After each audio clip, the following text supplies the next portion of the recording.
ஒருவரின் ஜாதகத்தில் 4ல் சுக்கிரன் இருந்தால் மனைவியால் சுகம் அற்பமாகும். 4ல் ராகு கேதுகள் இருந்தால் மனைவியை சந்தேகிப்பார். இந்த மாதிரி ஒரு தன்மையை அந்த 4ஆம் இடம்ங்கிறது ஒருவர் ஜாதகத்தில் சுகஸ்தானத்தை குறிக்கக்கூடிய பாவம். அந்த பாவத்தில் சுக்கிர பகவான் போயிருந்தானா அது ஒரு திக்பலம்னு கூட சொல்லுவாங்க ஜோதிட சாஸ்திரத்தில். திக்பலம்னா இருந்தாலும் அதில் சுகம் அற்பமாகக்கூடிய ஒரு நிலைப்பாடும் உண்டாகும்னு வச்சுங்களேன்.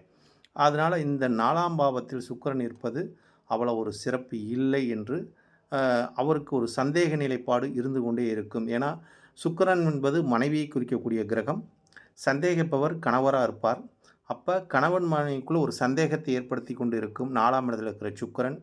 இதில் 4ஆம் இடத்தில் ராகு கேதுகள் இருந்தாலும் அந்த தோஷத்தை இந்த மனைவிக்கே கொடுத்து விடுகிறது என்ற ஒரு கருத்தை முன்வைக்கிறேன் நண்பர்களே.